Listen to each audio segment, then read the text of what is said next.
Welcome to the Podcast Maneuver, the officially unofficial podcast for Picard on CBS All Access. I'm Jim. I'm A.Ron. And today we're talking about Season 1, Episode 10, titled Et in Arcadia Ego Part 2. This is the continuation of the last episode, obviously. A.Ron, you've seen it a couple times now. What'd you think? I mean, this is par for the course for Picard. There was a lot of silly shit, a lot of really head-scratching moments, but it led up to a fairly cool, if kind of generic space battle. As generic a space battle you can have between 218 Romulan warbirds and a bunch of fucking flowers. And the last 15 minutes, like despite myself, found myself getting emotional during like Data's funeral. So that's a C plus. Like, you know, like this is an average episode of Picard. I kind of like how they left things. I mean, were you shocked at how many of our predictions that we made, kind of half joking and half just taking a piss, came true? Oh yeah, yeah. I mean, Picard ending up in that golem is like, yeah, but it's just a regular old human golem. No special powers, no age, no. It's just yeah, just a regular. It's exactly you. It's the same old shitty body you had, except no brain abnormality. It's got that weird skin tag on your ball sack still that you've wanted to have removed. It's which I would question how they knew about that, but okay. Well, we got a pretty good look at the Picard, the body of Picard. They did us a favor having him in the loincloth, I think. Well, I was hoping for his shiny metal bikini briefs he was rocking on Ryza in that one season 3 episode. But so what'd you think? I'm curious. Yeah, I largely agree. I think there is a lot of slop in this episode. It's very badly staged, very badly communicated in a lot of places, but then that ending is really good. Just this is the return of the Picard. You know, it took him dying to finally get there, but this is the return of the Picard I know. Yeah. And I really, really enjoyed that ending. And I would be interested to see what this crew could do with no official mission, no Starfleet backing, kind of like a renegade defiant type thing, captained by an old Picard, or maybe not even captain, advised. Like I could see, and there's also like hope that maybe Starfleet will start being Starfleet again, and you know we can get like it. When do you want to talk about like what our hopes would be for season 2? Because I've got some. Do it right now. Okay, season 2. Would you be interested in seeing a show where the Serena officially joins the Fenris Rangers and they essentially are an unsanctioned Starfleet, or they're an unsanctioned peacekeeping body in a rough and rugged area of space, but still allow some first contact from time to time because it is in a rugged backwater space where maybe not every square inch has been explored? Might still get to see like moral problems between like two types of refugees. I could see some interesting stories being told there. Yeah, I mean the only other way I could really see them going if they wanted to sort of follow on to this is having I don't know if there's still holdouts in the Romulans, because I don't think Commander O is like defeated completely. She just goes away because the odds are not in her favor at the moment. Yeah, she's no longer in charge of Starfleet security, I would hope. I would hope, yeah. But you could see her, putting up a little bit more of a stink about these synthetics. She's come slinking back to her office. Oh no, that was Commodore O that did all that shit. I'm General O now. Yeah, she takes the sunglasses off. You got the wrong person. Yeah. But yeah, I mean, they could continue on with the story of the synthetics and how they, sort of reintegrate back into Starfleet and the Federation. Yeah, there's a lot of hooks there. Like Romulans are still a mess. The synths are still on shaky kind of legal standing. What is the consequence of firing up that beacon and summoning the Techno Cthulhu to eat us all and then slamming the gate shut on them? Like, in some kind of Hellboy devil ritual, I kind of buy that if you disrupt the ritual, everything just kind of goes away. But this is a real, you've paged a, galaxy-ending technology. Does that just like, oh, well, I guess they hung up, or we're fine. It's like, or they like 9/11, they're going to fucking find you, Yeah. There's a lot of interesting hooks you could do. You got a board cube in play. Although I wonder if Yeah, you're supposed to understand that's just destroyed. it can't be. It can't be. They have a magic fixer You're device. right. They got the fucking Oracina of If technology. if if Seven can imagine it fixed, it's fixed. Like they really broke all potential tension Yeah. with fixing ships with Yeah, that you got thing. a But Doctor Who Hydro Spanner or whatever now. That would be kind of an interesting concept, like Seven and because I don't know if 7 of 9 stays with the crew, but I go, she's just leaving the queue. It feels like it would be a cool thing for the X-Borg and the synthetics to throw in together and use that Borg cube as kind of like their sovereign territory. yeah, Because that could like be who can cool. fuck with a Board cube? Not many. Just unless You also Janeway haven't comes had out of John. retirement. You haven't had John Delancey show up yet Yeah, as Q, yeah. so we got to get him in We were there. wrong about the Q continuum showing off versus the synth Q continuum. Yeah. That was like the only prediction, I think, a crazy feverish prediction we threw out last week that didn't come true. Yeah, there's a lot of potential for season 2. I will be watching if it happens, and I think at this point it's been greenlit. So once we get past this Corona stuff, Yeah. I'm sure they'll start producing that. Yeah, you don't want Patrick Stewart showing up on a Corona set. No, No, no, no, because no. there's no golems available in 21st century America.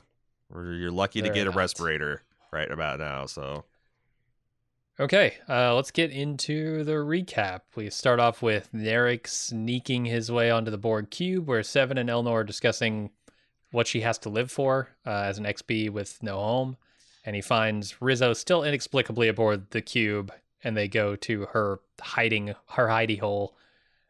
There are so many things about this. Like, first of all, let me compliment the shot at the beginning because I really love it. It's the Borg cube sitting in this water, like a lake or something, with these red mountains in the background, and Narek's running across the it looked countryside. like a Magic the Gathering card. Like from Yeah, yeah. one of the weird throwback techno shards of the plane Yeah, sphere or whatever the fuck they are. it's really cool. Yeah. I loved it. Yeah, it's like a blue black kind of feeling. Yeah, they never show her hiding place, but I was thinking it had to be on the cube, and if not, how did they run into each other? It And has to be. And she says it's got crashing waves oceanfront. I'm assuming she's just on that side of the cube that's like in the water and not the land. Yeah. How did Rizzo show up? We last saw Rizzo at the bottom of a pile of X-Borg about to rip her guts out, and she teleports out, and then they immediately cut to the Romulan fleet getting the fuck out of there. Rizzo, first of all, we never learned this woman's real name. no, I don't think she's actually referred to by name past the first or second episode. So she's a Romulan named Lieutenant Rizzo, and she just shows she teleports. I assumed to be part of the Romulan extermination fleet because that was what she was all about. That's what she was trying to rally her auntie behind. But no, she has a prescience to stay behind on this, what she must think is a doomed Borg cube, and hook up with her brother. I got another problem. Picard left Elnor behind on the Borg cube to help them work on the defensive upgrades and repair work. Him and Seven are just sitting there, twiddling their thumbs, literally. yeah, they're imagining the fix. They don't have the device to fix it, but they're imagining the Yeah, fix. maybe give the Borg cube the magic fixer. So I mean, I'm Uh-huh. just saying one Borg cube is better than one Serena, but that made no sense. Yeah. I'm also wondering how the hell Elnor even spotted Narek in this scene because he never looks in any direction near Narek. They never make any indication that he spotted him, and yet in the next scene, Narek's packing up grenades and he leaves, and Elnor just follows him out. He's got the Romulan nun powers. His head is I guess. had his pointed ears sharpened to a razor's edge of hearing acuity. Yeah. Absolute candor and perfect hearing tests. That's what they're all about. So Picard's a captive in the world's most technologically equipped prison cell, and Soji goes to see him with which concerns Jurati. Soji says that they have no choice but to defend themselves, and Picard says, "Oh, that's a failure of imagination." Mm-hmm. and he urges her to shut down the summoning of human annihilation. Yeah. I like that they. I thought that they draw this almost Gandalf trying to summon a moth up on top of Saruman's tower kind of thing. Like there's this blue butterfly motif. He's going to snatch it and start whispering and send that clip to Ian McKellen and be like, "See, I can talk to bugs too. I could have been Gandalf. Changed the trajectories of our career. God damn it." Mhm. Yeah, so that's it. Yeah, so she checks on him. Agnes, I think, at first I thought Agnes was concerned too, but I really think she was just wanting to see the security so she knows how many robot eyeballs she has to rip out to Yeah. to get the Picard out of his predicament. Turns out that number is 1. It's a good thing, because if she needed 2, if it Yeah, was a dual eyeball she'd been scan, fresh forget out. about it. Yeah, she'd been fresh out. All right, so this is a scene where Narek packs up grenades to destroy the flower defense system, and when he leaves, Eleanor follows. I totally missed the relational tension here. Is this like they load a lot of like backstory for Narek into a couple of lines of dialogue here about him being some kind of outcast, Right. him being the shit upon son. I mean, this has And been, I think, an undercurrent of Lieutenant Rizzo's weird, passive-aggressive, psychosexual assault on her brother the entire season. But I guess, but I never understood why, and I guess I still don't really. There's just like a line that tries to patch that up. plus, I always thought the Zat Vash was a maternal order. So, because like we've only seen women like participating at the highest ranks. Now, there were male operatives, but I always understood them to be kind of like hijacked Tal Shiar operatives. Yeah, it That could be. they just kind of like, took control for their purposes. So it was weird to hear that he's the family disgrace, the Zat Vash washout. But I don't know. It didn't exactly come out of nowhere, but it's also like, why add this extra detail and texture in what's probably the last episode we'll see these people in? Yeah, I think they just needed something to make this scene more than like, hey, I'm going out with grenades. See ya. Yeah, right. There's really no reason you should be here. And I liked it. I mean, I thought like both of the actors were doing a good job. I just wish I just think she'd have been much better on the bridge right by O's side. Like maybe she even tries to Yeah. rage when O turns away. And maybe there's a scene, when they're about to sterilize the planet and she knows that Narek's down there or something. Like, Yeah. they have some kind of communication. Yeah, or that, Yeah. I think they could have done more with that, but whatever. They're trying to add some color to these space Lannisters before they send them off for a Yep. recurring season finale guest role where they come and try to get those synths one more time. So next up, Rafi and Rios ponder the device that Saga gave them, and Rafi tells him to visualize the fix, and the device does the work to fix the ship, and they hear a sound and follow it. Does this go anywhere? I can't remember what happens after this with them. I they heard a sound. Yeah, don't they like hear a sound and head off screen at the end of this? Oh yeah, because Narek's Scene? throwing rocks at him. Okay. Yeah, that's what they're Yes. doing. He's doing showing up Yeah, at your daughter's house at midnight trying to get her attention thing. Yeah. Yeah, I don't know. I mean, this is so fucking Trek. They invent a technobabble thing, some fused enter and mix reactor, and then they have another technobabble thing. Well, it is almost magical. Yeah, this is like right on the line, because yes, Star Trek does this all the time when they say, "Oh, well, let's recalibrate the deflector shield and pump, the anti-protons through Sure. it." Like, nobody fucking knows what that means. Not even the writers know what that means, but it means we're gonna fix the problem. Yeah. Here, they don't even try any of that. They're just like, "Hey, we got a busted ship. Imagine the fix. Done." Do they still have this thing going into season 2? Because this seems like it might be a writer solution to have a single starship out there amongst the stars, where you can't just show up at a star base and replace things, and you can't just refuel. It's like you've got a magic stick that can fix any damn. But it's like it's almost too good.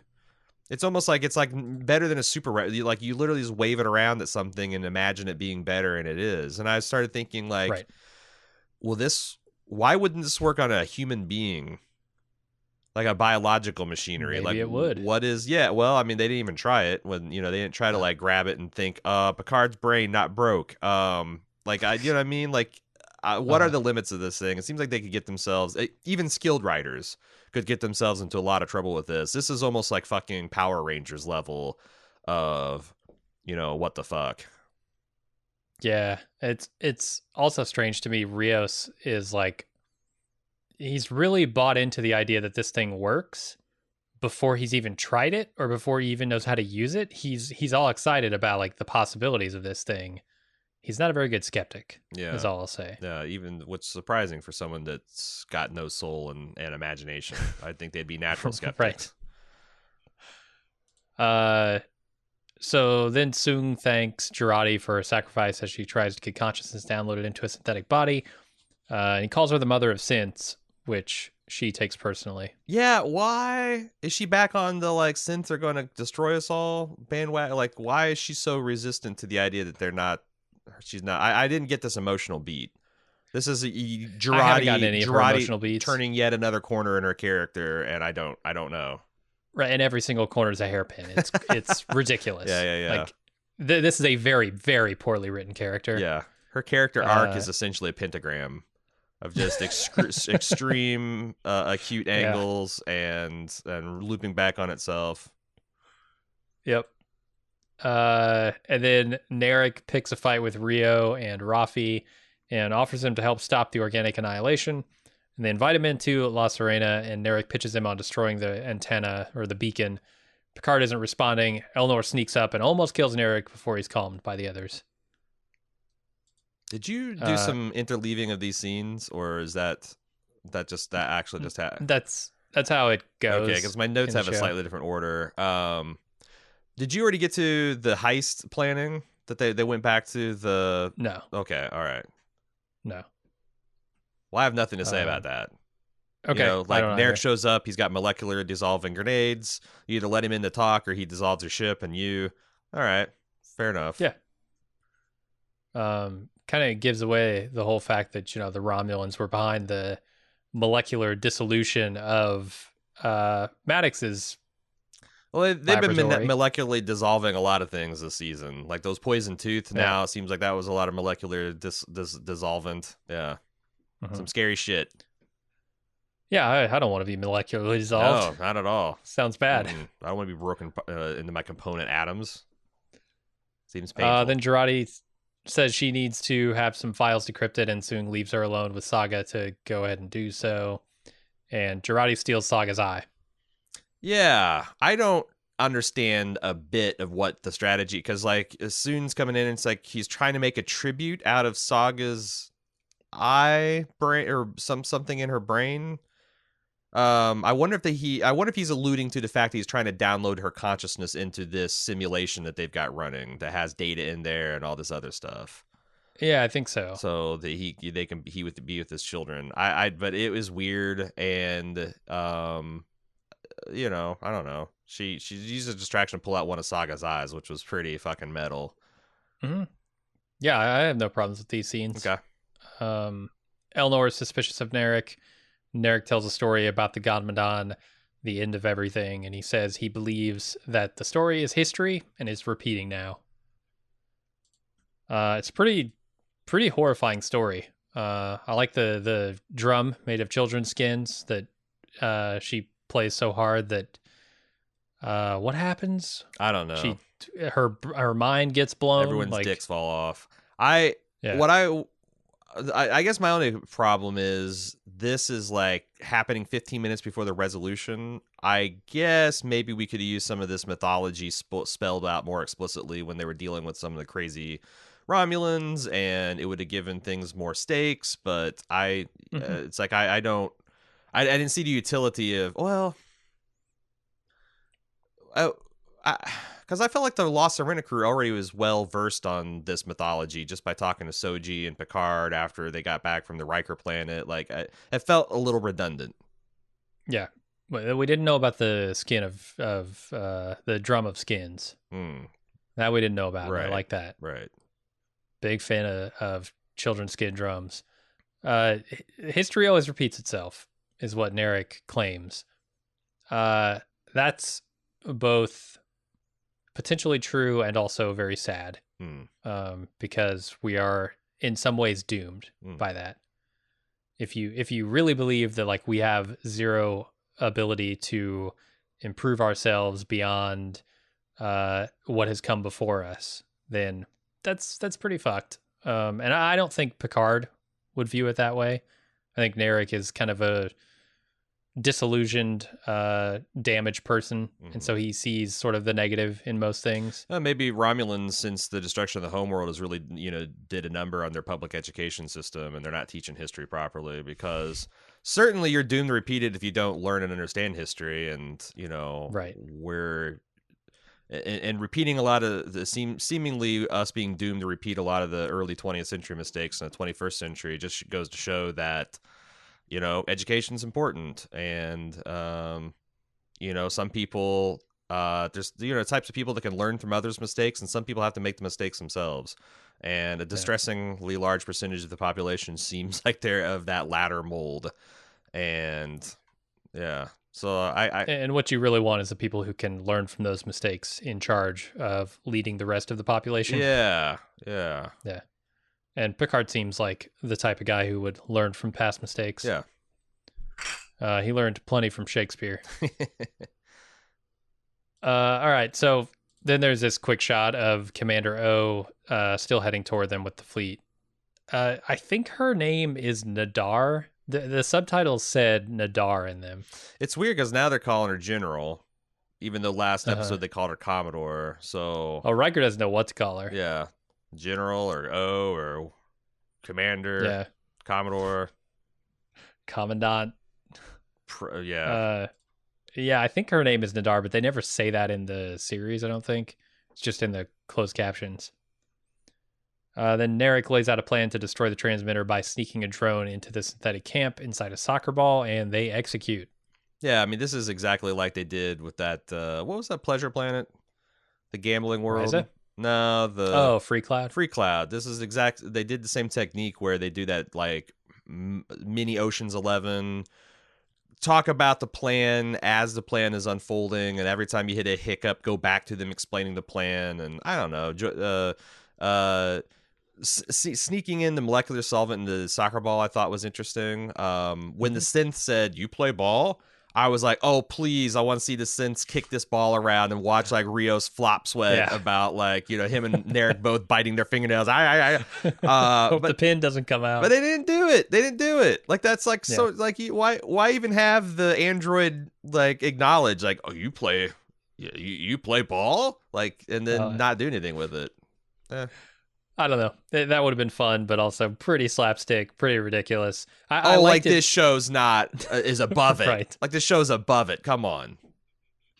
I liked this Ocean's 11 style thing a lot better than the one in Free Cloud.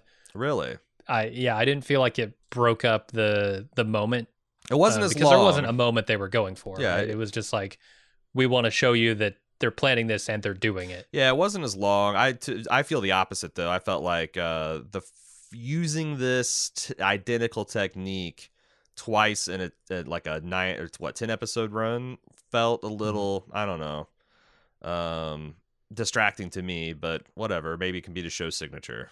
There's going to do a series of Ocean 11 style heists, scams, Yeah, every confidence week, games every week. Yeah, this is a Starfleet crew than Edge. They'll trick you. They'll defraud you. except for that Romulan warrior nun. Yeah. He'll just point out that they're tricking and defrauding you and be giddy about it. Mm-hmm. Mm-hmm. All right, Girardi uses Saga's eye to get access to Picard and help him escape, and then Soong finishes the encryption and sees Saga's last moments, which include being betrayed by Sutra, and he then runs into the sabotage team and decides to help them. How does he find the sabotage team? How does he? I just looks for people, looks in the shadows for people skulking about. Okay. Can so Agnes breaks into Picard's room with Saga's eyeball, and I thought, oh no, Picard's gone rapid onset senility. He's doing that thing Mhm. where he doesn't remember where he's at anymore. This is the second episode in a row where they've touched on that, and then it doesn't, like, he's just better the next scene, or he just gets it together. And Mhm. I'm actually glad that they dispensed with this, because if they keep doing that, I had no idea at moment to moment how I should feel about Picard. Like, he Yeah. would everyone like I thought last episode they were having him channel some kind of synthetic intelligence or alien spirit. This episode I thought, oh well, this is just a brain cloud acting up. But I don't know. I thought it was weird that he Hmm. seemed like he didn't know where he was, who he was, where in the world he was, and then the next scene he's just with it and giving orders and taking orders, and I don't know. Hmm. Yeah, I mean, this whole thing feels odd to me. I never really know where anybody is in any given moment. I never know how they meet up or how they find people. It just sort of happens. They show up where they need to Yeah, be. they established something like the Romulan fleet 7 minutes away, but that doesn't really track. Like, Yeah, none of this. I never feel connected to where I am at any given moment or where anybody else is. how long it They takes to get just, there. Yeah. yeah, they're just where they need to be, and it's just bad writing. Mm-hmm. It leaves me feeling disconnected from the whole thing. Mm-hmm. Um, Picard and Jurati get back to La Serena and see that the fleet is 7 minutes away. Picard wants to stall them and hope the Federation arrives to save them, and he decides to teach the synthetics a lesson about the meaning of life and fires up La Serena. Meaning of sacrifice. They got data, simulated data, who could teach college level courses on this. Like, hey, here's what I did. I sacrificed to save this man, and here's why. Then they haven't learned shit. Dr. Soon's bad teacher. Yeah, Soon and Maddox just terrible teachers. Terrible role models and examples. seems like it. He calls them hermits. Can't learn much if you're a hermit. Yeah. And then Soong and the strike team roll up to Sutra's speech around the construction of the transmitter, and he reveals that he knows she killed her sister, then deactivates her and calls the strike team into action. Unfortunately, Rios can't blow up the transmitter because Soji's standing by, and he doesn't want to kill her. Mm-hmm.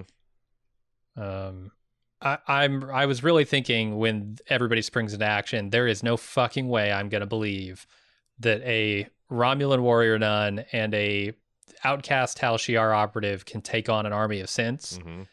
And luckily, they just go right to them getting pinned to the ground. So I was like, okay, no, good, I thought so good. too, because I'm like, oh, they're making a pretty good showing of this, but yeah, they don't, They don't last long. Yeah, who decides what androids get what superpowers?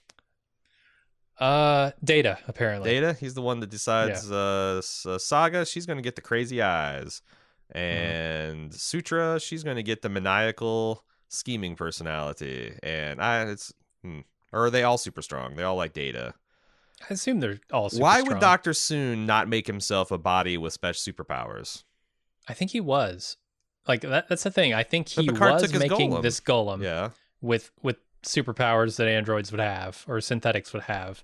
But when they saw the conversation, because they made it clear that they were like monitoring Picard and Data's conversation Oh shit. inside the simulation. And I assumed that they went back and like changed the golem. And I know it all happens very fast, but we're not told like how long passes between That's him true. going into the simulation and coming out. Yeah, that's true. So yeah, I assume they modified that. I like this moment between Soong and is it Soji or is it Sutra? It might be Sutra. When he tells her that you're no better than we are, and because in this moment she's manipulating her people into agreeing with her actions, And not just her views on manipulating, but humanity. murdering one of her sisters to further that manipulation. Right. And essentially removing the options, removing the choice from her people's hands. Yeah, where did that come from? Like, because that seems like some real Garden of Eden bite the apple shit, but there was no real I guess that's how persuasive this signal is. That if you're organic, it turns you batshit and melts your brain. And if you're synthetic, it turns you into a maniacal murdering machine. Like, it just really impresses you. This really makes things black and white for you. If you're a synth or a biologic. Yeah. Or maybe she was predisposed to that viewpoint anyway. And so this just reinforced that. But why would she be predisposed? What would be the mechanism to make her predisposed to that? She's charismatics. She's cultured from a Data brain cell, and they were all I don't know. I don't know. Yeah, I mean, she's raised by Bruce Maddox, who has got to hold some grudge against Starfleet for banning his work, right? That's true. Yeah. Banning his And creations. they talked about how distrustful and manipulated he was, so maybe some of that worked its way into the programming. Could be. Yeah. But I like that moment. So Picard's having trouble piloting the starship and can't be bothered with Girardi's conversation. One impossible thing at a time. I like these moments. Yeah. Him struggling. It's weird. I don't know that it's perfectly done, but him struggling with piloting the starship after so long is really good. I enjoyed it. Yeah, and it's not very realistic that this ship is like literally finger piloted by somebody, and it's like as Picard's lurching around the controls, it's outside. Right. Like, but okay, fine, whatever. How hard is it in space to point your ship in a direction and have it go roughly there? Yeah, like I would think that like navigating a starship would be essentially like plotting waypoints than it would be like fire the aft maneuvering thrusters and come about, But they still have that thing where all this stuff is inexplicably not automated and has to have somebody's hand on the stick. Yeah, I mean, where's the drama if you don't? I guess that's true. So Rios uses an explosive to try and destroy the beacon, but Soji catches it and it explodes harmlessly in the air, and she continues her construction. Hell of a pitch she's got. Yeah, that was cool. Yeah, I like seeing her heave that thing. Yeah, she just catches it one arm and throw. And then what the fuck, Narek? You're gonna try right back into talking her out of it? Like, I mean, Picard tries like 5 times. But he, Picard didn't try to dick her down and do her dirty that we know of. Like, I just think it's bizarre that he would go back to the no Soji, snap out of it routine. Snap out of it so we can kill you. Shut down that beacon that will exterminate us so we can exterminate you. Right. So Rizzo is trying to use the cube to shoot down La Serena, but Seven spots her and they begin fighting. And let's lump the resolution into this too. Seven kicks Rizzo off a ledge and she falls really far. This is Sparta's her. Can we all agree that Rizzo is most likely not dead? Oh no, I was taking that as a death.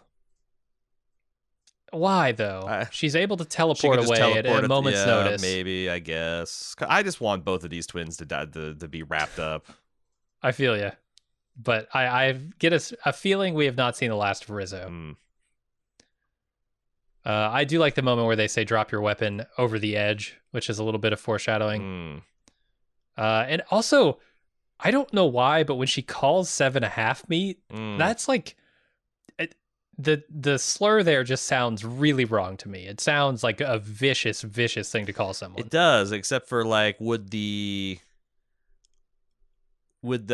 there like a white, or is there a meat supremacy, a meat power movement? Like you're apparently like your stone cold full meat brother and sisters join arm in arm to defeat the synth. It's the half meat is a weird slur because it's like, is full meat good? Like, do people say that? I'm full meat. I'm 100% meat. All meat on these bones. Like, is Picard a full meat? He's got a geranium heart. Yeah. Oh yeah, he was a half meat before. That's what I'm saying. He's an old school half meat. Like, this seems like some needless XBism. I'm not going to. You could argue that putting on a pair of sunglasses makes you a half meat. Yeah. I also like how Lieutenant Rizzo is entirely incapable of engaging in dialogue that's not sexually charged with anyone, even a person who's trying to kill them. I mean, when you're in pants that tight, like I'm surprised she didn't hit on her aunt, her bedridden crazy aunt. Like she didn't try to slip any sexual tension in there. Didn't nibble her ear. Didn't make some kind of sexy aunt joke. I don't know. Like she seems crazy that way. I'm not into it. I'm just saying, surprised she didn't try to pull anything. So the Romulan fleet shows up and decides to sterilize the entire planet. Anything there? I actually kind of like the visual. I don't know how realistic it was of these Romulans in formation above the planet. Like it looked like a old World War II bomber run. Like all these things and they're all, you look up and they're in profile. It looked like they were there to, sterilize the planet.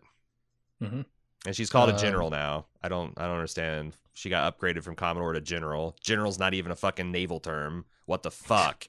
What the fuck? Is she gonna lead a ground force? Maybe. You know? You had Admiral Piet in charge of the starships. You had General Veers in charge of the ground because George Lucas cared more about like fucking naval hierarchy than these Star Trek people do.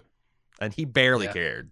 So Soji sends the flowers after the fleet, and then Rizzo's killed. Maybe not killed.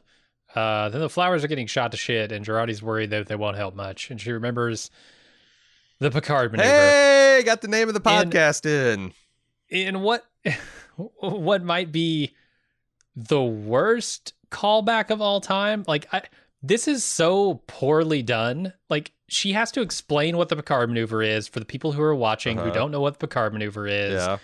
And or the people who may have forgotten what the Picard maneuver is, so that they can say, hey, this is a parallel. These are the same thing. Let's just do it on scale here. All right. But it's not. It's not the same. It's not the same. It's not the same. It's not the same. No, because it's not a... It's the same and it's not the same. But there was a way to do this where you service the people who know what the Picard maneuver is. Sure. And you don't need to worry the people who don't know what the Picard maneuver is with the details of the Picard maneuver. Like, just have Picard explain his plan, and then she dubs it the Picard maneuver, and he just gives her a look. Yeah, that would have been better, sure.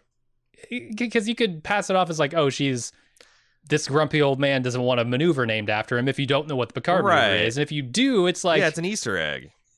There's already a Picard maneuver, you doofus. Right. Yeah, like... Right. It could have been really good, and they botched it. It's like you do an Easter egg, and then you have a character describe the thing that 20th century children used to paint eggs from a mythical Easter bunny that came at the... It's like, no, it's just a fucking Easter egg. Yeah, Picard maneuver. Plus, I didn't need to see 218 Girardi faces jumping at me in high def. That was disturbing. Yeah. And it's also the fucking Oricana is back. Like, that's what makes all this possible.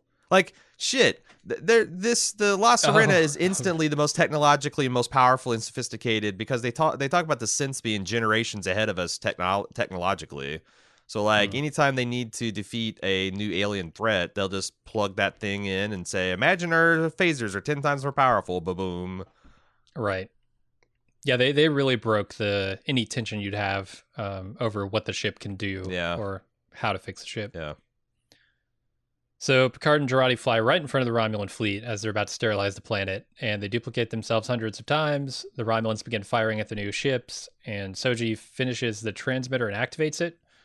And before the Romulans can sterilize the planet, Will Riker shows up to tell the Romulans that the planet is under the protection of Starfleet, and he threatens to kick General Dar's ass, and she prepares to fight Starfleet. Yeah, it shows up in USS Zheng He, which I did some research on, and it turns out that guy's a 15th century Chinese admiral and explorer that led a fleet of over 300 vessels with 28,000 people on it to establish trade routes and military presence throughout the Indian Ocean, Middle East, and Africa. It's one of the reasons they became an early powerhouse of Eastern trade. So that's interesting. I don't know how I feel about these... In the Next Generation, in a last-ditch survival situation, all the ships that can make Wolf 359 was 40. We talked about that last week. I don't know about like all these ships that can just like what was there 100 Starfleet vessels? I also I liked when you saw a fleet battle, there was like a lot of different fleet variety. Like you'd see like some old warbirds, some new warbirds, the big Klingon battle cruisers. There's all different types of Federation ships and models and stuff that they'd have in service. Or now it's like he just warps up with the shiny new fleet of these. I don't know how powerful is a Zhang He cruiser? Is like one worth two warbirds? Riker says it's the most powerful ship that Starfleet's ever made. He's just got like dozens and dozens of them just like it. I don't know. This doesn't come out of nowhere. Starfleet has been noticeably more militarized since the Borg incursion. And that would just continue with the tensions between the synths and all that kind of stuff and the Romulans. I just don't like the new normal of like hundreds and hundreds of ships being able to come out into remote areas of Federation space for whatever, Mhm. Like, No, it's some of that like scarcity of resources when it comes to ships and fleets and stuff was really interesting in Deep Space Nine mhm, at the end with the Dominion War, because they did have hundreds and hundreds of ships, right? And there was really no way that the Federation was going to be able to compete with that. mhm. And so there was a lot of tension there. And you're Yeah. right. I feel if they have an endless supply of ships Uh-huh. that they can just warp around the galaxy wherever they want, it kind of It releases that also is tension. weird because like the reason the Fenris Rangers exist is because Starfleet didn't and the Romulans didn't have the ships necessary to patrol this galaxy. Seems a lot like they had the ships all the time. They just didn't give a shit. Yeah. So how Which much? might actually play with the history we know No, here. it might, but it The also Romulans feel really shitty toward the Federation for yeah. a lot of good reasons, but maybe that's on top of it all. Yeah. I don't. Yeah. It's just I don't trust that they don't that's a deliberate storytelling technique and not just them fucking up their own lore. Yeah, there's something really messy and boring about this battle too, and I think it comes down to A, there's so much going on that you can't really decipher any of it Mhm. on screen, and B, like you said, that these are all the same ship, Mhm. and like there's no variety, there's no interesting visuals here, Mhm. seeing all these different ships kind of weaving in and out in formation. Yeah. It's just it's It's clones, just it's a lot. copies of the same It's ship just a over and lot. over. Yeah, yeah, yeah. And also, there was no story about like how did Riker, summon all this up? Or did how many strings did he pull? Like, there was no like tension on that side where it's like, yo, it's in a race to see if we can get enough ships together to make a difference. Like, what kind of politics had to be played? I don't know. I remember there's a line in the old Star Trek: The Next Generation technical manual where they're talking about the Enterprise being built in over Mars shipyard, and there was Mhm. this like extended footnote from the production crew, and they said, we debated a long time about like how would you build a starship in the 24th century, and people were like, well, why wouldn't you just have a giant replicator that you get enough energy together, you just replicate the whole thing in mass? And someone like they had a whole debate about whether it'd be better to build it or replicate it, and someone said, if you could actually build a fleet of starships with the push of the button, you wouldn't even have to. It would because it would be Mhm. such a like balance of like the one race that could Right. do that would just auto win everything. It would take all the drama, everything out. And now it feels like in this version of Star Trek, we've got a cult where they can just whip up a fleet whenever they need it. And these guys in mid '90s kind of like knew something about storytelling that these folks don't. And now they also have a magical device that can fix any ship Yeah. with your imagination. Right. And how long will it take that synth technology to like permeate all of the Federation? Yeah, there's a lot of Yeah. interesting things you can do with storytelling, but they need to slow down and like figure out what the thing they want to do, because I don't know. Now that Yeah. their death isn't real, it's got the same. It's so funny because we talked a lot on the Westworld podcast how much similarities there are in this season, but like they also have a lot of the same thing. Like if you take away cost and you take away like scarcity and you take away biological mortality, Mhm. um man, that really does a number on the dramatic tension in any scene. And they're going to want us to believe that like things are desperate in future episodes and future seasons, and that they're going to ask us to forget about all the things that we've learned in this season, and it's going to Right. probably be a problem. But Yeah, and you can. I'm always pretty lenient on stories that don't take their, uh, I guess their setups to their logical conclusions because they might break the universe, and I'm kind of okay with that. mhm, Like you look at any simulation, and you say, well, okay, why are we dealing with physical space? Why would humans try to recreate one for one exactly their environment when computers don't need to abide by physical laws of physical space? mhm, So you could have people warping around and teleporting and doing whatever you want, but in those situations, the storytelling is what's important. right. And so they don't create this world where, everybody can be everywhere at once or anywhere instantly. They put restrictions on that for storytelling Yeah. purposes. And I think that's okay to do, but they may or may not be doing that here. Yeah, I don't know. because I remember reading a lot of behind the scenes stuff about Star Trek and like how Roddenberry would agonize over things about like the reason they invented teleportation is because they didn't have enough money to like film a shuttle bay and have shuttlecraft in the initial Yeah. season of Star Trek. So they're like, well, let's do that. But then it's like, oh man, you got to have reasons for this not to work, because if you can just teleport anywhere you want at any time, then it. And I just feel like that, man, whenever you're working on like anything that's fantastic, it could be science fiction, it could be fantasy, you got to really pay attention to the stuff that's magical in your world, because if it's too magical, if it's not magical enough, then everything feels rigid, and there's no way to turn the tide in a particular day. But if it's too magical, then you lose all sense of proportion and stakes. And I feel like the old Trek crew did a pretty good job of balancing that, and modern Trek has just been increasingly leaning on technobabble and crazy pseudoscience solutions of the day, and now we got Picard. Yeah, and I won't say that Star Trek never did that in the past. And I don't think they've crossed a line here yet, but they're threatening to. Mm-hmm. I got to say also, Will Riker continues to be the MVP of this series. He is fantastic every time he shows up. It was awesome seeing him, swagger onto the screen. Oh, man. Just acting captain. Just acting captain.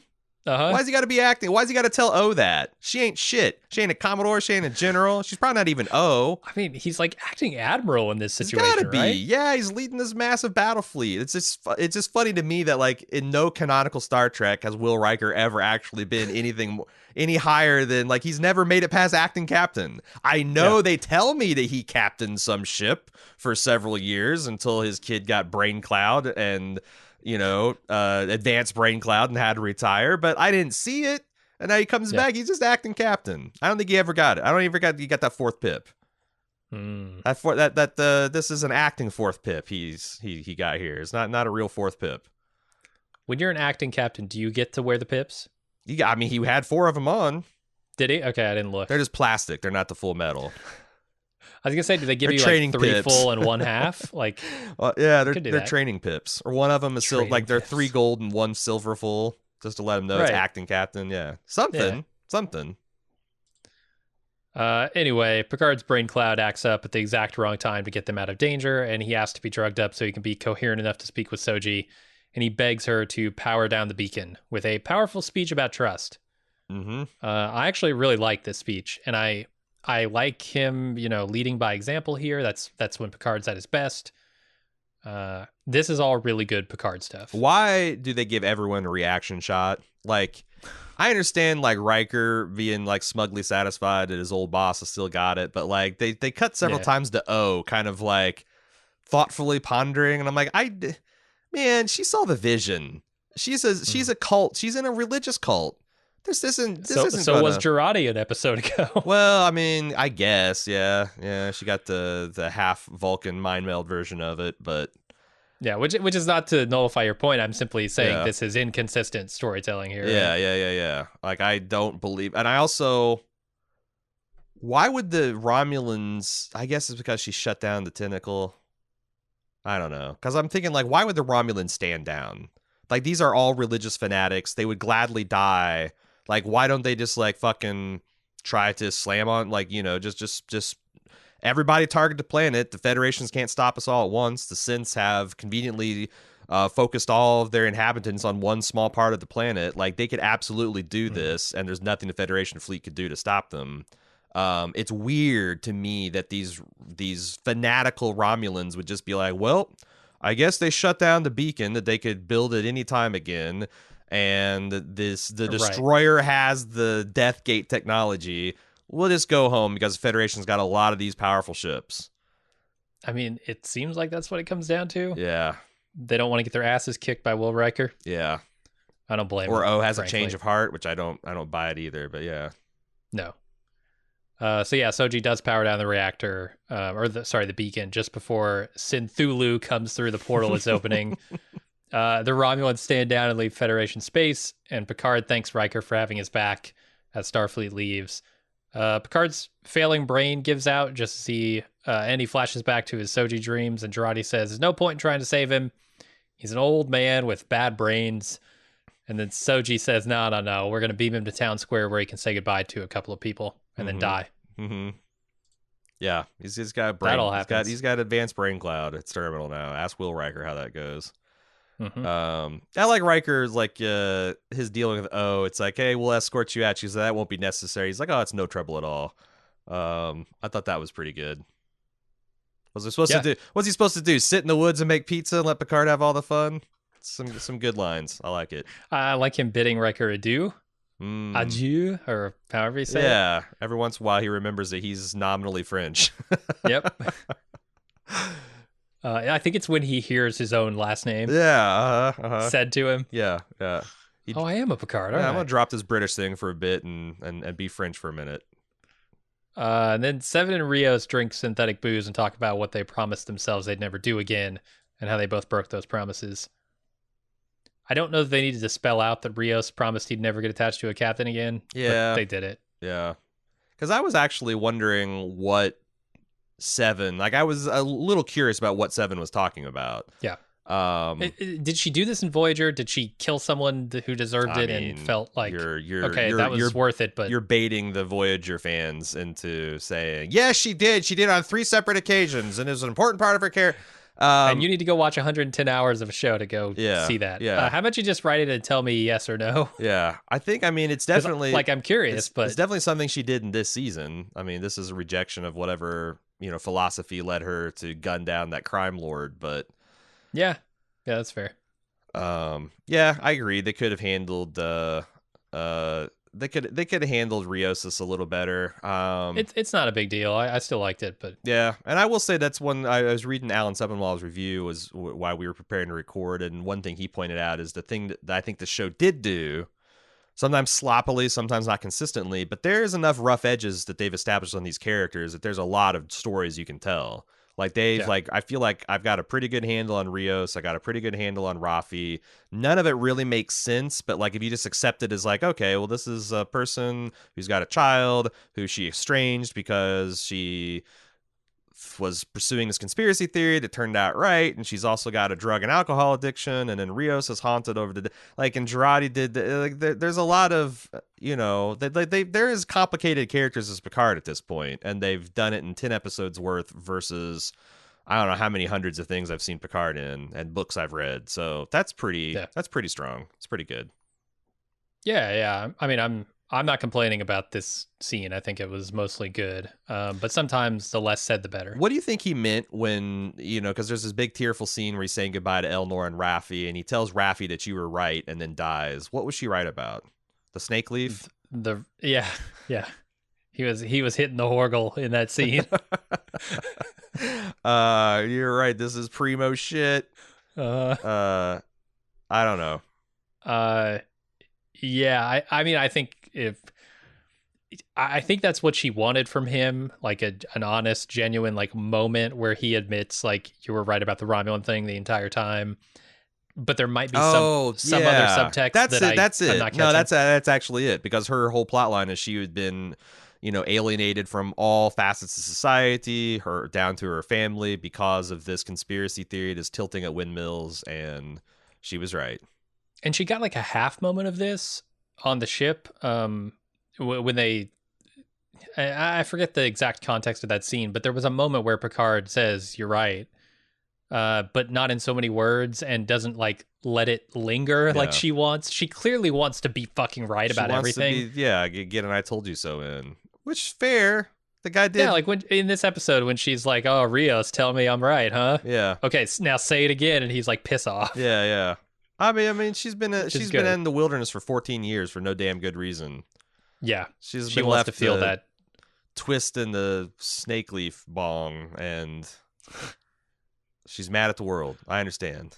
So then we get to what I think is the best part of the episode, the last 5 minutes of this episode. Picard finds himself in a strange dream where he gets to tell Data all the things he wished he could tell him before Data sacrificed his life to save him. Picard's consciousness was imaged before his death, and he has to go into another body, and Data asks Picard to please terminate my consciousness when you leave so that I can be more human, and the finite nature of my life will make it mean something. And Picard agrees and finally says goodbye once and for all to Data. Yeah, I mean, I think this is a really good Data. Like, as good as I thought Data was in the first episode, like, I'm just talking about his look and his affect. Like, they had it really dialed in. This was a really good Data, and the back and forth they had. I will say that Data existing in a simulation has a hell of a lot more questions that I would like answered to that I'm never going to get answered to. Like, Yeah. why does Data want to die now? Like, he didn't live a natural life. Picard's going to get the chance to live out his natural life. Why not Data? Data has all these children to Hmm. live Well, for. Data above all wanted to be human, right? Yeah, And being human includes dying, right. which there's this the really touching moment where Picard, kills Data, but he's giving Data the one thing he's always wanted, which is the final completion of his journey to being a human. But if Picard never showed up, would Data just stayed in the simulation forever? Like, he's got his Seems like brother it. he could talk to, all of his children, Maddox. Like, and Picard's the Right. Why would he first. agree to be in the simulation in the first place if he wanted to die? Yeah, yeah. There's like I That's a said, fine there's a lot question. of questions. I don't want, because again, Brent Spiner and Patrick Stewart have a lot of affection for each other, have a lot of respect. These are two characters that I fucking love. They're like in my top 10 characters of all time, and I really loved it. I wish there was. Yeah, I mean, I wish I could go back and undo Nemesis, honestly. But like this is, I think, uh, Data dying that actually has an appropriate amount of gravitas and heft to it. Yeah. So getting a redo on the Nemesis death was, even though it doesn't make sense in context of where Data's at now. But I don't know. I thought there was a lot of good stuff in here where he talks about his brother, Dr. Alton Soon, and Picard's like, I don't care for him. He's like, oh, the Soons are an acquired taste. That was Uh, funny. Picard tells Data he loves him, and Data makes that face where he's taking on new information. He's like, well, that forms a small but statistically significant data point in my memories. yep. It's really good. It's really good. It is. And they have this, idea embedded into this scene where life is only precious because it doesn't exist forever. That's Um, something they're pounding on Westworld right now. and I'm not sure how I feel about that.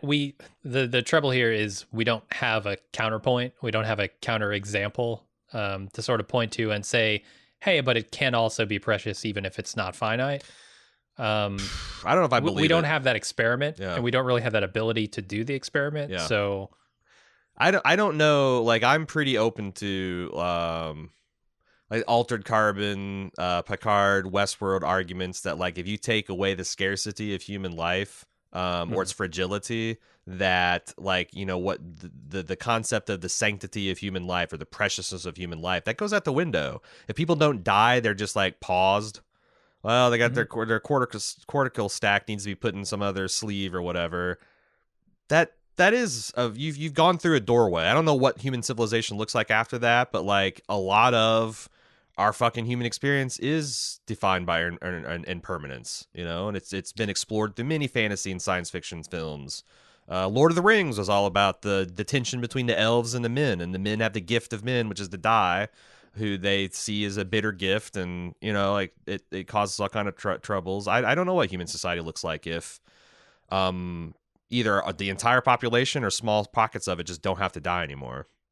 Yeah, I mean, so I don't think that idea is wrong. And I feel like that scarcity is precious or does make life precious in some ways, but also everything dies eventually. Like the universe That's that we true. live in is going to eventually die. And so like to say that it's not finite is a little bit strange to me. The Q, I think, is like the only entity in Star Trek that I would say is infinite. Yeah. Like they have the ability to truly live forever if they want. They're outside of space and time. And they're depicted because I did make it far enough into Voyager to see the Q continuing episode where they're essentially this dry, desiccated, bored, apathetic Right. species that can't, like, it's like they can't even get out of bed because what's the point, Yeah. But like where do you draw the line, right? I mean, even Picard is sort of questioning that by the end of this episode. He's like, "Oh, I would have appreciated 10, maybe 20 more Yeah, years." Like yeah. where do you draw that line? 500 No, I years, mean, 6,000 years, that, 25 million years? right, Like right. That was it's kind of always, arbitrary what we call, a lifespan at that point. yeah, But would that make it any less precious? yeah. I don't know, I because don't like know. this thing is like, yeah, you ask people if you want 10 or 20 more years. Almost, I'm sure everyone, if they're in good health, would say yes. On the other hand, like, I don't know. It's something I was in the back of my mind back when we were in when I was in the religion that taught me that I was going to have an immortal life. It's like, man, what is it? Like, at what point do you get bored, or are you just tired of living, or you're tired of the cycle of everything, or I don't know. I think Mhm. that's stuff that's interesting to explore. Like anytime you're dealing with like vampires or any other very old type of person, like that seems like they get a couple thousand years on them, and it's like, I'm tired of this. Yeah, and I mean, I think Data also stands as sort of a counterpoint to exactly what he's talking about here, because Picard is able to kill him, Hmm. so he's not immortal. He doesn't have to live forever, and also it's the details of Data that I think make him precious, because I could see very, very many other characters, like let's say Rizzo was in Data's shoes, and Rizzo didn't have to die. She was a synthetic, an android. I don't know that I would feel her life is as precious as Data's, Oh, I'll simply because of who she co-sign. is. I'll co-sign that. That's not the controversial point. Yeah. Right? So my point is, like, what is it that makes the life precious? Is it the characteristics of the life? Is it the length of the life? Is it something else entirely? I mean, I don't have any of the answers. I'm simply asking Data questions, but I says it's think they're very because interesting things are questions. precious because when they cannot endure, and he throws peace, love, and friendships in that. And I don't know. That feels Yeah. right to me. All right. So from now on, Picard doesn't exist. It's only the Golem now. Hmm. The Golem wakes in a body that is just as shitty as the one Picard died in, except the brain abnormality's gone. The Golem promises Data to shut him. Promise Data to shut him down, and so he does that. And afterward, the crew assembles to leave, and Soji joins them. I'm surprised. I saw on some Star Trek message boards where people were really bothered by the fact that, like, well, Picard's for all purposes gone, and now we've got this android construct that thinks he's Picard. And I'm like, bitch, what do you think Yeah, teleportation does? right. Like, it's canon that people are molecularly broken down and dissolved, and then their component atoms are beamed out somewhere and reassembled in a similar fashion. And they have a whole bunch of like, oh, there's a quantum brain scan, all that. But like That's what they did here. every time you get in a teleporter, they fucking kill you and recreate you. So like this is literally the exact same process. If you would step in a transporter, you would absolutely get golemized. Yeah. And yeah, I mean, that's not going to stop me golemized. from calling Picard the Golem from now on. Yeah. But yeah, I agree with you. Sounds This weirdly, is and it fundamentally sounds like different. weirdly like an anti-Semitic dog whistle. You know, like you talk about golem with the parentheses around it. Picard's now a Uh, golem. I don't know if I truck with that. that's fair. Also, Picard goes and God damn it. What is precious? Because Picard wakes up and he goes to like Dr. Soon and it's like, oh, you made quite the sacrifice to give an old man 3 more minutes. And he kind of makes the like Dr. Soon makes the kind of bummer face. Build another golem. Build another Yeah. golem. I don't think it took him 14 years to They build the golem. they never appropriately calibrate the time, the ticking time bomb here Yeah. on Soong. Like, is he dying tomorrow? Is he dying 50 years from now because he's just an old Does it man? take? Like, Yeah. Does it take 5 years to build a golem? Because they're shitting out these half data abominations. Like there's hundreds of yeah, them running around out there. they do not do enough to make me understand why it's so important. This Golem. Yeah. No. Mm-mm. There is a really nice moment here too. There are a couple of them. I mean, the him unplugging Data is amazing, and his I guess the way he explains it to everybody else is that he wanted to be part of the human family, which now the human family is bigger than just the organics, right? It's the organic and the synthetic humans, and they really do a nice job of tying that together at the end. Yeah. And I actually like, said that despite myself, because I thought a lot of this lead up was silly, but like simulated Picard holding a simulated Data's hand as he visibly ages and kind of withers away and disappears into digital dust was a fucking moment. I got kind of choked up. Data listening to the Blue Skies and sipping brandy, and Mhm. it also dissolved into like just a beautiful space scene. I thought that was really, really affecting. Oh, I forgot to talk about the look of the simulation. I really love the look of it. Everything's flat gray, like Mm, a 3D scene without textures on yeah. it. Like, it it really evoked like this is a simulated space. Yeah. Very cheaply. They just probably spray painted a bunch of IKEA Was furniture. Data where I wanted a chance to look this up, but I didn't. I wanted to go back to All Good Things and look at what Data was wearing as an Oxford professor or whatever. He was wearing the It same. was very I similar. thought so. I thought so. It might have just been spray painted gray, honestly, Okay. Because I or muted I had tones. that kind of smoking robe and Uh-huh. ascot kind of thing. I wanted. He needed the shock of white hair. Yeah, yeah. Well, he got it by the. I mean, he essentially drank the wrong Grail. Pulling those 3 plugs has got the exact same Yep. effect. I don't know sure what pulling plugs would aid you.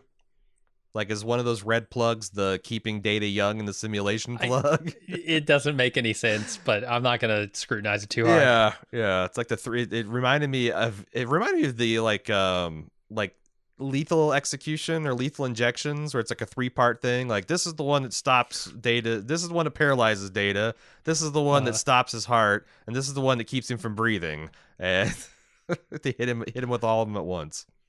Wow. And of course, they couldn't just leave it on this beautiful moment. They had to have Girardi stick her nose into the mix here and say that Starfleet has lifted the ban on synthetics 45 minutes after You're the right. synthetics decide not to kill them. How the fuck did this happen so fast? Picard showed up to Admiral what's her name Clancy's office and put the moves on her. Said, "Look, we got to talk about this." She started running her fingers through his chest hair. "Oh, I've never met a acting captain so persuasive before." And yeah, that's it. Like that. Boom. Clancy's on board. Fucking ridiculous. Clancy's on board. Girardi, I'm curious. Did the Federation also drop their ban on murder? You're still fucking like, they don't deal with that. Like, they don't. They have a fucking murderer on board, murdered in cold blood. Like, I guess she's gonna be ruled insane by virtue of a mind meld. I don't know. I guess I have no idea. Is that something they're going to deal with going forward, or is it going to be like the La Serena could just be like, you know what, this is our dirty little secret. Bruce Maddox died of his injuries. It would be nice if they did that, but I don't think they're going to. I think they're just never going to mention it again. Nah, it'll come up in like an episode 2 or season 2 plot. Like, you know, she'll have to deal with the fact that they'll go to some world like, hey, wait, you're wanted for murder. Oh, Jesus. Let's give a... Maybe go to Deep Space Nine and Odo's a stickler. Her. He's a real stickler on, like, man, you thought he was tight, a hard ass about Quark running synthahol scams. Wait until a murderer steps on the station. Hell yeah. Fugitive from justice. Holy shit. He'll turn into an oak table and get her.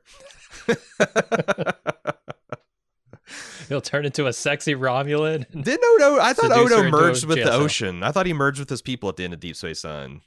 I forget. Is he? Because I thought that, yeah, like there's some kind of like somebody poured his bucket into the ocean and that was it. I might be misremembering things. All right, that's it for the episode. Do we have some feedback to do? Actually, we talked about, where did the Rafi 7 relationship come from? I got a definite... Oh, yeah, they're holding hands at the table there. Got a definite, and not like friends holding hands, but kind of like potential lovers. That seemed to come out of nowhere.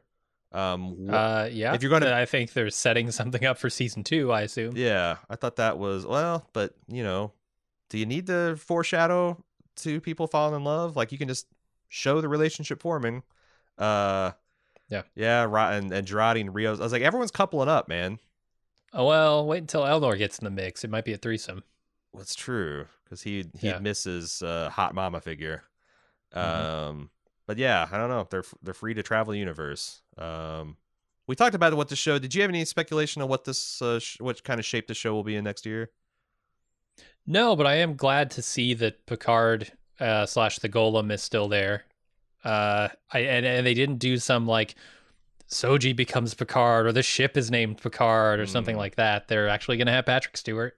Yeah. It seems. When he died, when he was going through the death scene, I'm like, those sons of bitches, they did it. They did it. They're going to call it the Picard, or Soji's going to take his last name. And I'm actually kind of impressed that they didn't. I mean, it just excites me because I love Patrick Stewart and I'm looking forward to him being on the next season. Yeah, for sure. All right. Well, let's get the feedback. Feedback, once again, can be sent to Picard at baldmove.com, although this is the last podcast we'll be recording. So be on the lookout. If season 2 comes out and the schedule works out, we'll blow the dust off the feed and get right back to it. Here's what we got sent through Subspace this week. John said, I was listening to the latest podcast discussing episode 9 of Picard, and A.Ron brought up 2 different versions of bad writing randomly because something in the episode reminded him of them. He referenced the island in the first Transformers movie. Guess who wrote both of those terrible scripts? Our friend and current head writer of Star Trek Picard, Alex Kurtzman. Jesus. What are the fucking odds, man? Because I don't think you knew that at the time, right? You just picked 2 examples that came to you. I as the guy schooled me on last week, I knew nothing about either of the gentlemen other than that they were responsible for Disco, and there was a lot of people mad at him. I just pulled those things completely at random. Seems to be a pattern. But it does, yeah. Like, it's like, I wonder if he doesn't have some copy paste shit where he just changes proper nouns and, you know. Oh, jazz. Anyway, he also had some thoughts after seeing the final episode. John's opinions, this show is total garbage. My expectations have been steadily dropping since episode 2, but even then I was dumbfounded by how truly terrible this was. It feels like they didn't plan out the season at all. Like, not just dumb and uninteresting plots, but no plot, just nonsense. I actually think the bullet points of this plot are pretty good. Yes, I think they did plan out the plot. I think they just didn't fill in the blanks. Yes, they came up. They did not connect those bullets in a very believable or realistic manner, or consistent in all cases. The mood this whole season, no one has been a consistent character. The mood of an episode or even single scene will switch on a dime for no reason. Things just sort of happen, and not even always just to serve plot convenience, but because I'm not sure all the writers knew the plot. It does feel like some people they divided it and conquered, and like, you write this, you write this, you write this. Well, I'll try to stitch it together. So many things were introduced that just go nowhere and amounted to nothing. What was the point to any of this? Did 50 different people with different ideas of what they wanted to be write this thing? Probably. I could rant forever about this awful bullshit show, but who wants to read that? Hopefully someone will write into you guys and not just say they liked it, but explain why they liked it. I liked Picard because the big sci-fi questions it was pondering, I think, are inherently interesting. You know, it's not for nothing the same shit that they're talking about on a much, much bigger budget, and people take it much more artistically serious on Westworld. I like it because Patrick Stewart is still amazing, and he's portraying one of my, Mount Rushmore characters. Like, Picard's a personal North Star of mine. So I like that. And I'm a giant science fiction whore. Like, if it's got spaceships and stars and weapons firing, and shields exploding, I'm going to be predisposed to like it. And yeah, I like it because the spirit of Star Trek, especially the Next Generation, is still there.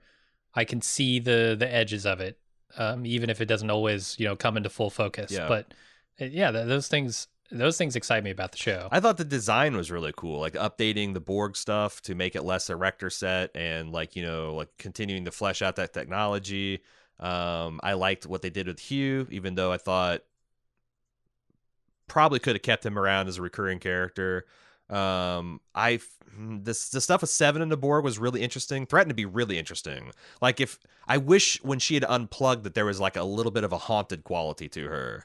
Like someone who like tried heroin one too many times and is trying to stop. Like like Rafi. Yeah, like when all the world's a snake leaf pipe, then you hit it on all occasions. But when all the world's a Borg cube that you can just take over and subvert people's will and get things done, like, that's probably literally addictive. And I think they could have done a better job playing. They can still get there. Also, like the characters, like I said, I don't think they did it consistently, like John was saying, but I like Rios. I think Rios is pretty cool. I even like his goofy holograph things. I think they can do a lot with that. I like Rafi. I don't like Girardi. I still haven't turned the corner on her. I like Elnor. Elnor's like the classic fish out of water, doesn't really understand the finer points of humanity. He's got special powers.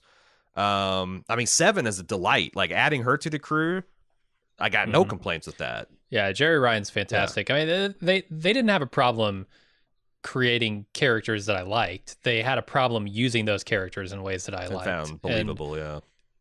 Yeah, and so like yeah, I could see them telling other stories with these characters that I'd be way into. J. Chris wrote in. This was previous to this episode. He goes, "So far, I'm enjoying Picard more than I thought I would, and I think that's a reason. The reason is why is due to the writer's inclusion of references and characters that we know to win over older fans. Yeah, one thing this show did very well and consistently well is fan service. Like Hmm. I will not say these people are not Star Yeah. Trek fans. Sure, yeah, they know their Star Trek lore. They clearly have watched all of Star Trek and love it. I don't know that their writing skills were up to the Mm-hmm. challenge of creating those Mm-hmm. moments the way that I wanted them to. Like I mentioned, the Picard maneuver being botched this Yeah. episode, but like there are some really genuinely amazing moments. Like especially when they go to Riker and Mm-hmm. Troy, those moments just Mm-hmm. work. Like Data, that just Yeah. works. All of it works because they have a fondness for these Yeah. Like characters. Riker still ordering shields up on his house is like, I fucking yeah, love it. it's really It's good so because he good. sounds and look. He even got the same kind of like half 3/4 turn and looking up into the like what like when I they mean, talk to the yeah, he's this computer. fatherly Yeah, chef. there's a position you assume when you're talking to the computer. You kind of stand back and profile and look off and It's great. it's yeah the years just melted away. That was amazing. So Chris says, with that said, should we expect a heroic appearance at the last moment by someone we know, perhaps Captain Worf of the Enterprise? As much as I liked acting Captain Riker, we already had a really good Riker scene. Mhm. Captain Worf would have been pretty sweet, or Captain Geordi. Captain Crusher. Captain Crusher. Wesley I don't buy. Crusher. Oh, fuck. Nah, Yep. Will would be insufferable. Will would be. He's borderline insufferable already. If you made him Captain Wesley Yeah. Crusher, he would it destroy what career he's built for himself. I like to think that Wesley Crusher would have grown into the man that Picard wanted He would him to never be. take off the uniform. He would show up in real It's life true. dressed up like that. It'd be like a Bela Lugosi thing. He'd be buried in that thing. But I could have taken Captain Worf or Captain LaForge. Would have been kind of Hmm. cool. Let's What if LaForge just developed a Scottish accent? yeah, I would like to see that LeVar Burton attempt a Scottish accent. Yeah. J. Chris also speculates that perhaps we will see more things from Dr. Soon in the future. Perhaps we'll see an upgraded Lore, who's been secretly plotting in the wings all along. I would love to see Lore brought back. I don't know how they'd explain it, but like a renegade Lore nursing his wounds and plotting revenge for like 20 years would be pretty fucking cool. Yeah, that could be cool. And they've already established that there are sort of splinter factions of these synthetics, right? Because like Maddox's lab was destroyed. Mhm. I assume there were a lot of synths living there as well because Soji lived there for a Mhm. while. And so like you could see, okay, maybe we saw one glimpse into the synths, but there's a whole nother Sure. glimpse led by Lore or a copy of B4 or whatever, you know? Yeah, I but that's to that because I read an interview where Brent Spiner said, "All right, I'm officially done playing Data," but he left open that he might play like these riff kind of characters like Doctor Mm, Soon, and they've got the technology. Like Brent Spiner looked like fucking Data from 20 years ago. Like it is yeah. entirely convincing, and I think that he would enjoy playing Lore, like a real, true, like this is the true mega villain. Like, what if Lore because one of the things Lore was is he like summoned that crystalline entity. Like he was like Mm, the fucking Silver Surfer to its Galactus, right? yeah. Why couldn't he just continue that with the Techno Thulu or whatever you called it, the Synthulu, Yeah, and he had a whole army of X-Borg? synthetic followers, like or yeah, X-Borg followers. He could do that with synthetics. Yeah, I Like, would love to see Lore built into like the con of this series, like the big yeah. fucking bad. Like he doesn't show up all the time, but you need a hammer for a plot line, he's there. I think that'd be really cool. Dining from Levittown says, I agree with most of your criticism of the new series. While much better than Disco, Picard had some basic writing issues. One thing I hope to have cleared up in the season finale is why the Federation has become what it is. They spend so much time playing homage to Voyager and obviously Next Gen that they forgot about Deep Space Nine. There's a whole war where the Federation almost lost everything. Can someone in the Federation spell that all out? I don't know. I think that's another thing the show did right, is that the world building, like this does feel like a Federation that went through a lot of recent traumas, you know? Yeah, the one thing they took away from the Deep Space Nine lessons is we got to start replicating Got a ships. lots of ships, We just got to do lots of it. ablative armor, lots of quantum Can't build them torpedoes. anymore. Replicate them. Yeah.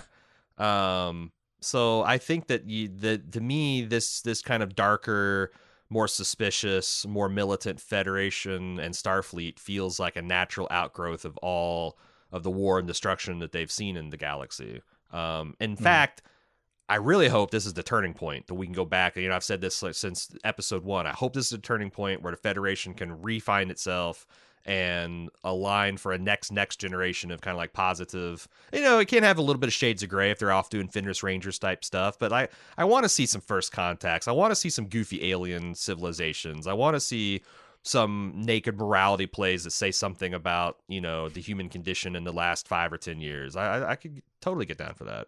Bill D says, "What a ride. Is Commodore General Sunglass Model O the most ridiculous Star Trek character ever made? Initiate planetary sterilization targeting pattern number 5." They did have essentially Lurch in Star Trek at one point. Yeah, they've had some very goofy ass characters. Yeah. The Ferengi were pretty ridiculous. Wesley Crusher. Early on. Wesley Crusher.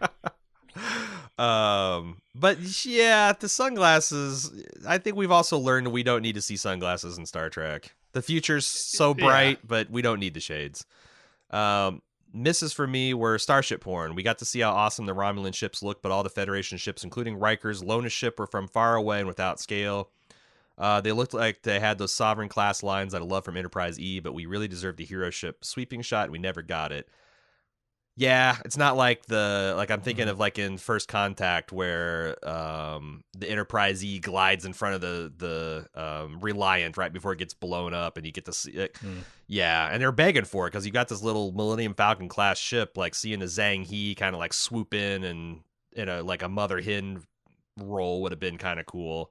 Also, yeah, like they're just all Zhangs, like just speaking of cloning, they're just someone in the video toaster, Control C, Control Ving this thing like 250 times. Need some variety. Bill continues, I think 7 of 9 and Raffi might make an awesome power couple, but it sort of came out of nowhere. I'd like to see them develop that more naturally. Yeah, I don't know why you got to foreshadow. Although, what did they just like? They just want to fuck, man.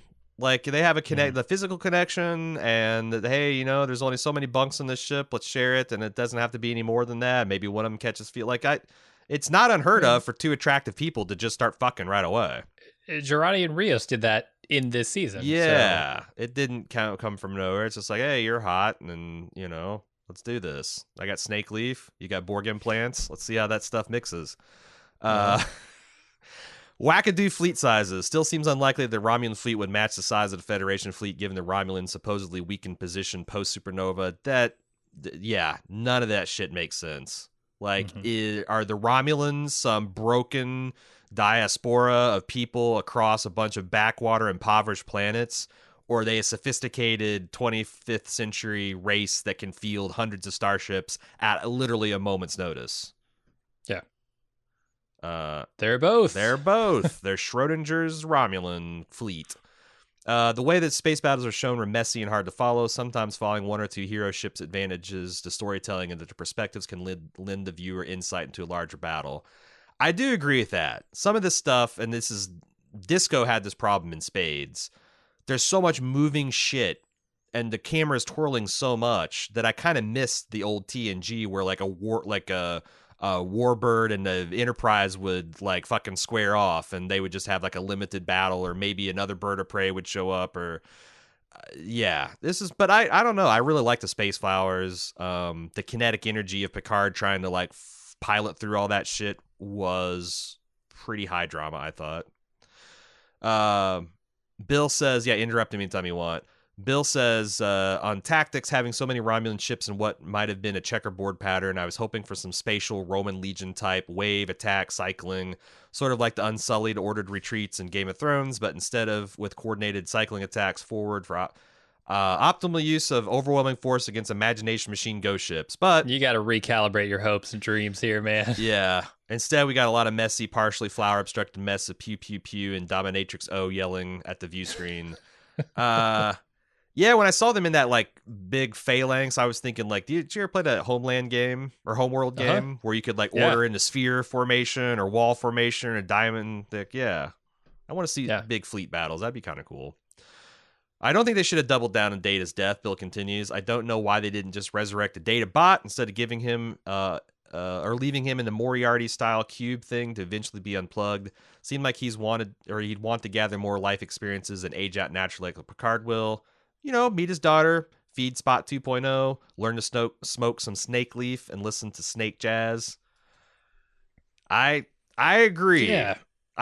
This is one of those things that felt emotionally resonant but wrong, and Yeah. that it was a manufactured moment to put a cap on this particular season.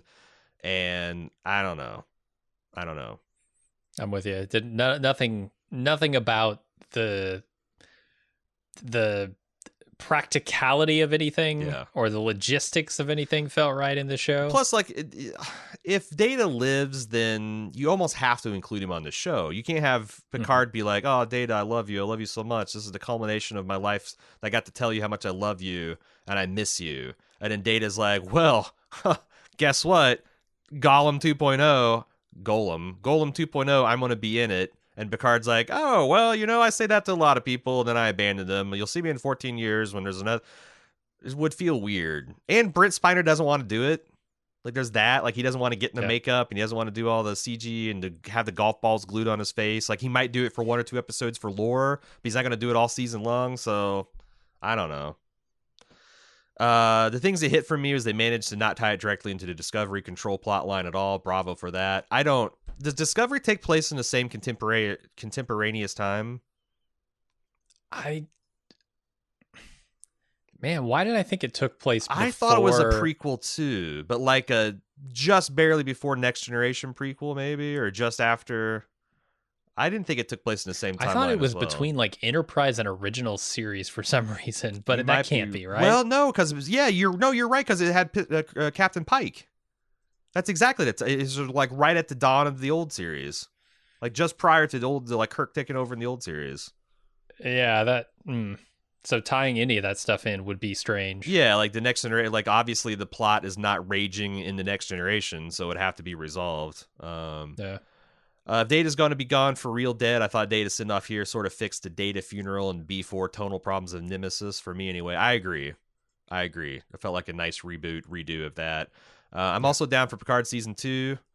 Seeing Patrick Stewart shudder the played up frailty and freed from Data guilt might be awesome. I agree. Like as much as everyone celebrated his vulnerability and the interesting things that allowed them to do storytelling, I'm ready to see the confident, mature, skilled diplomat commander Picard take the stage.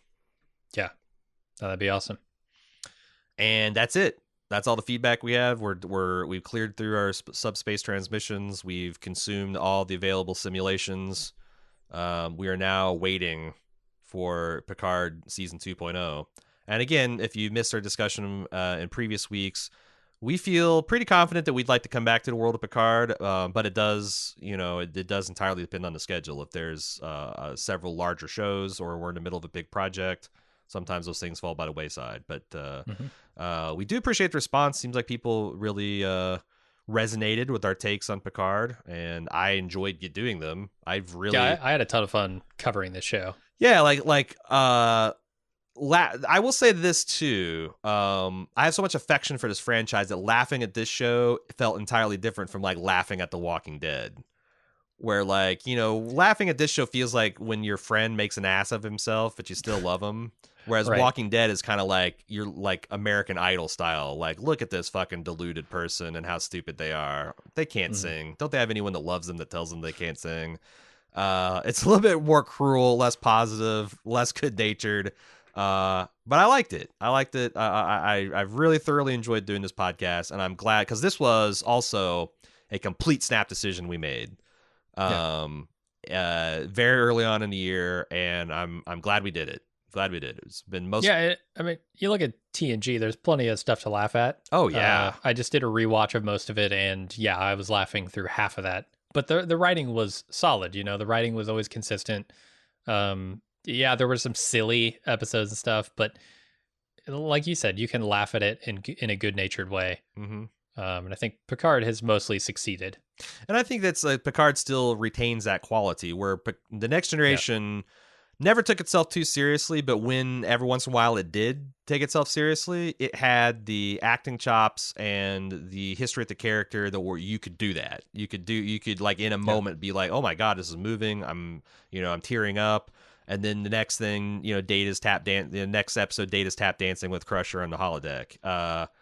I think Picard can do the same thing. Like there's enough acting talent and enough effort that they put into characters that you can have a series like where they go down to some space planet and they're wearing pimp gear and Picard's got this outrageous villain accent and then you can still shed a few tears when he says goodbye to his android friend. So if they can Hmm. keep that to where it's fun to laugh at silly stuff, but it's still serious enough you can take it serious when it needs to be, then I'll keep watching. Just Because season 2, tighten up the writing, yeah, tighten up the. there's Don't got just go for a moment. Make it make sense within the context of everything else. there's got to be a bunch of people in the HBO, Netflix, FX, AMC pool that are Hmm. long-term Star Trek fans, would love to write for a science fiction show. Maybe free some of these other people to work on other opportunities. Get some fresh blood in there and see what you can do. Yeah. We'll see. I don't have any faith. I don't even faith that the writing's going to dramatically improve next season, but I maybe don't either. marginally. Maybe we can get like a season 1 to season 2 improvement. It's Yeah. too much to hope for a season 2 to season 3 improvement, TNG wise. But all right. Again, thanks everyone that's gone on this journey with us. That's gone on this arc with us. Hopefully, we'll see you back next season. If not, we are currently doing. Jim has got a co-host. They're doing Better Call Saul on a weekly Hmm. basis. Still in the middle of that. We just got started on Westworld on the 3rd season. We still got 6 episodes to go on HBO. They just canceled Fargo, so we're not sure Yeah. what we're going to be doing It's late spring. But pushed back indefinitely. I don't know when it's going to air. So yeah, I shouldn't say canceled. It's suspended. They didn't get the production finished, so they're kind of in this no man's land. I expect a lot of shows will be over the next couple of months. Yeah. But we cover like a movie every week. Like this week, we're going to be doing the classic James Bond because we're mourning the postponement of the James Bond franchise. We're doing the classic film Goldeneye. Lots Hmm. of stuff you can get into with Bald Move, and maybe we'll see you around the galaxy. Until then, I'm Aaron No, Jim. signing off. See you later.